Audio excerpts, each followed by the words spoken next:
jërëjëf jërëjëf jërëjëf jërëjëf maaleykum salaam.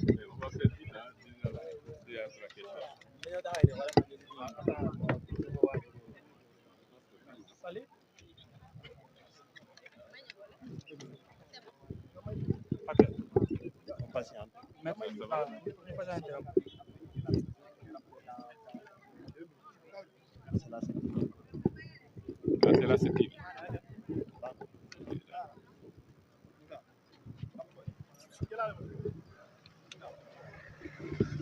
C'est monsieur Maître Fall. Non, Maître Abdina. On va faire bilan deux questions sommaires en version wolof comme français. Le français d'abord. D'accord. Test. Okay. C'est bon. Test.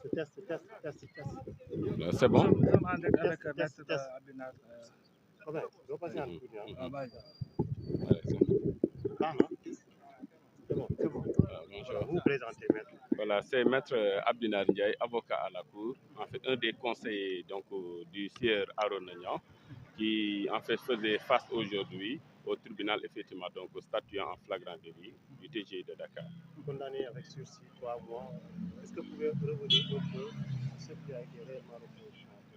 Bon, en fait, vous savez que le sieur Arona Niang était effectivement donc interpellé, puis gardé à vue et mis sous mandat de dépôt pour effectivement donc le délit en fait donc de diffusion de fausses nouvelles. Aujourd'hui, il a comparu devant la barre effectivement donc du tribunal. À la suite effectivement donc de l'interrogatoire, nous avons effectivement plaidé sa cause.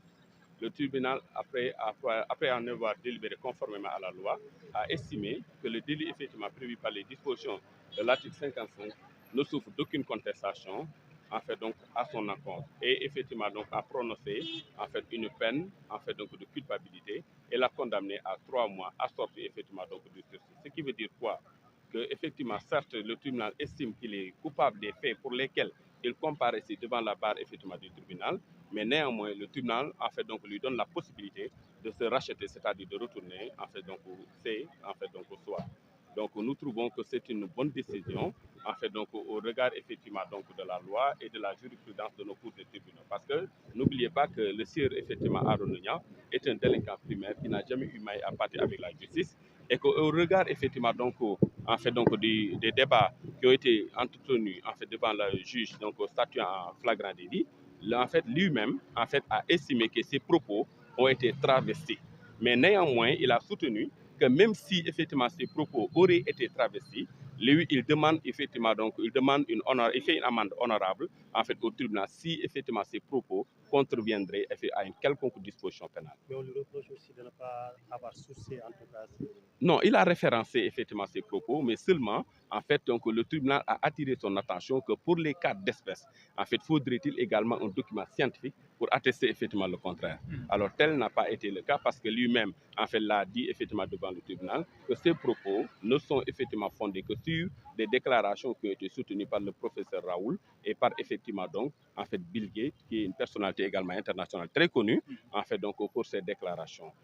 Mais vous savez qu'au regard des dispositions de 255, ce que d'ailleurs je trouve en fait comme une disposition liberticide, parce qu'en réalité, en fait, elle fait en fait du délit, non pas en fait un délit en fait intentionnel, mais plutôt un délit en fait donc matériel. C'est-à-dire que l'intention, que ça soit que vous soyez en bonne ou mauvaise foi, peu importe, dès l'instant que la nouvelle effectivement qui a été diffusée, en fait, c'est donc avérée fausse, vous tombez sous le coup de la loi. non la maître.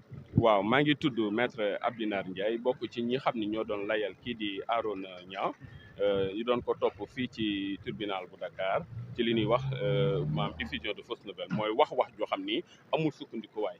alors tribunal bi ñu demee ci tribunal interrogatoire wane na ni moom en fait kii di wax Arona Niang dafa wax ni moom kàddoo mi xam ni yëkkati na ko visé wul woon d'ailleurs le corps médical sénégalais mais dafa doon def une analyse en fait donc sur la scène internationale te it lii mu wax mi ngi ko sukkandikoo ci ñi xam ni mooy lu ko mel ni le professeur Raoul ak ki xam ni mooy Bill Gates wax yooyu moom la jàngat joxe ci xalaatu boppam waaye objectif am nekkul woon maanaam jeter du discrédit sur nos institutions encore moins en fait donc induire en tout cas à une désobéissance effectivement aux lois de la République. alors loolu nag ginnaaw bi nu saytoo maanaam ñun ñu layal ko tribunal dafa jàpp ne li ñu koy tuumaal lu am la ci wàllu yoon ba tax na daan na ko daan yoo xam ne nii daan la certes pour xamal ko ni ko li maanaam faaw nga seetaat yow ni ngay doxale ak ni ngay waxe waaye teewul dañ koy bàyyi mu ñibbi këram maanaam comme li ñuy wax maanaam décision de sursis la pour mu mën a dellu ci njabootam waaye décision yooyu liñ ci mën a jàngal rek mooy nga mën a delluwaat defaraat sa toogaay ba bu ëllëgee yu ni mel bañ laa mën a dal voilà ñu ngi leen di sant di leen gërëm bu baax.